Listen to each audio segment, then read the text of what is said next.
இந்த உலகத்திலே பொல்லாத சாத்தான், பொல்லாத அசுத்தாவி, நரகலான பிசாசு என்ன செய்கிறான் என்று சொன்னால், தேவ பிள்ளைகளை மயக்குகிறான்.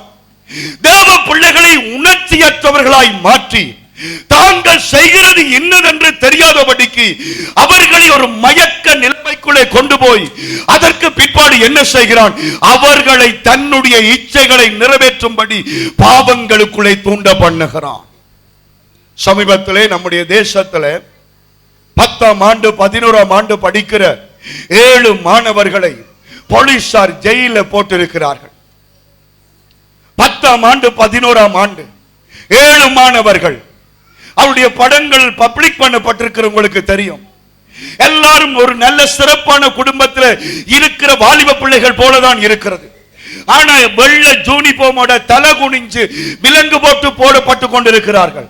காரணம் என்ன?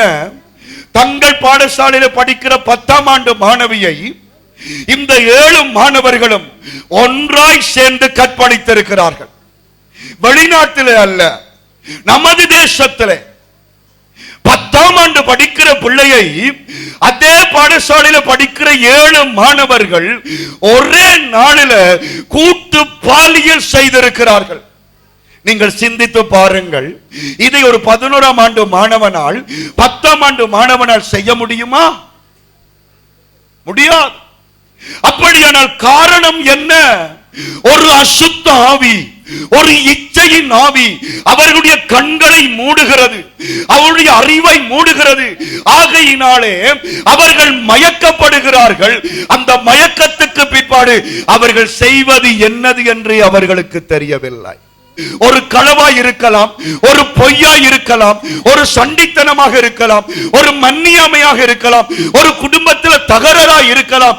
காரணம் என்ன தெரியுமா? அசுத்த ஆவியானவன் தேவ பிள்ளைகளை மயக்கிக் கொண்டிருக்கிறான். மயக்கத்தின் சூழ்நிலையில் என்ன செய்கிறோம் என்பது அவர்களுக்கு தெரியவில்லை.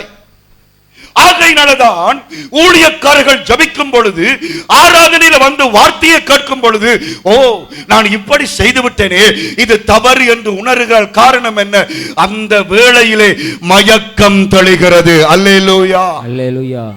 நானும் நீங்களும் ஒவ்வொரு நாளும் மயக்கம் தெளிந்த வாழ்க்கை வாழ வேண்டும் என்று ஆண்டவர் விரும்புகிறார்.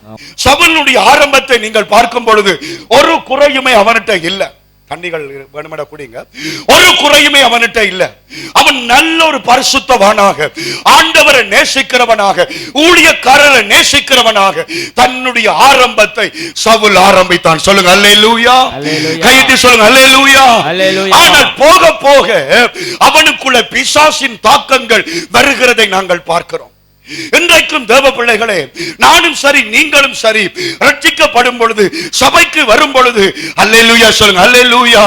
நல்ல தாழ்மையாகத்தான் இருந்தோம், நல்ல அபிஷேகத்தோடு தான் இருந்தோம், ஊழியக்காரரை நேசிக்கிறவராகத்தான் இருந்தோம்.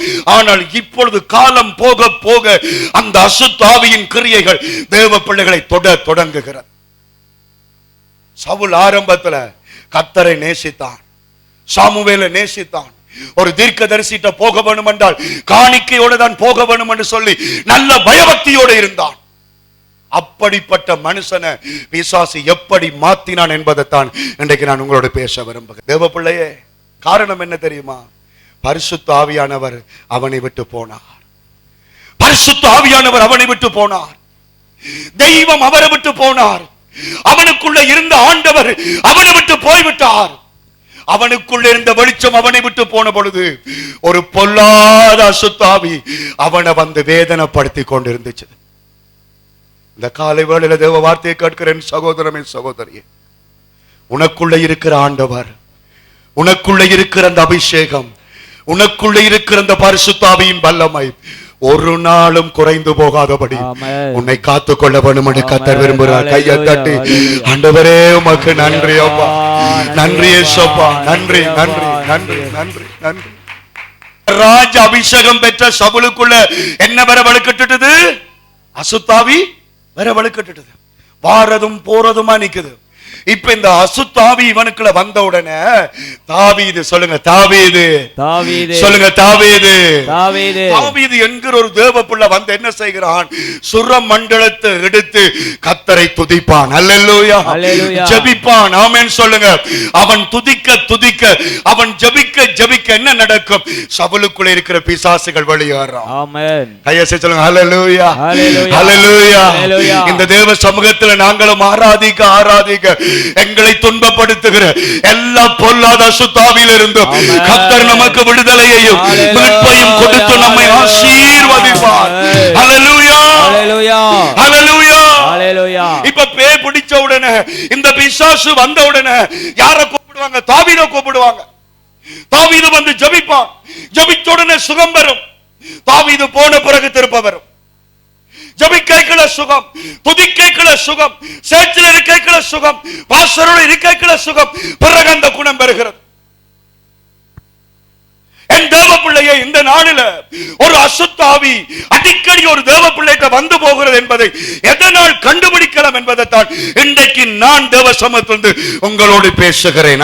இந்த பொல்லாத சாத்தானுடைய மயக்கத்தில் இருந்து தெளியும்படிக்கு ஆண்டவராய் இயேசு கிறிஸ்து இந்த நாளில எங்களுக்கு ஒரு அற்புதத்தையும் ஒரு விடுதலையையும் ஆவியானவர் ஆசீர்வதித்து கொடுப்பாராக.